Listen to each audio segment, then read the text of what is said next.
Sabi niya, saan po ba yung source ng mga patayan at rape na nangyayari? Konti lang naman nababalitaan kung ganyan. Parang ganon din kay FPRRD. Nako, itong nag-comment, di ba? San ka ba nakatira?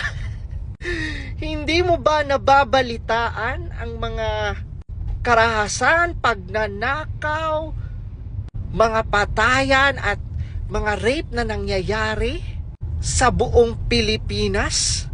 Sige po, ako ang magbalita sa iyo. Panoorin natin to.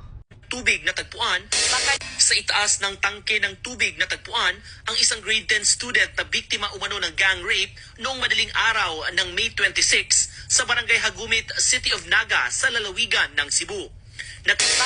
Nagpanggap ang mga taga-CIDG na mamimigay ng ayuda sa isang lugar sa Bacoor, Cavite para matunto ng subject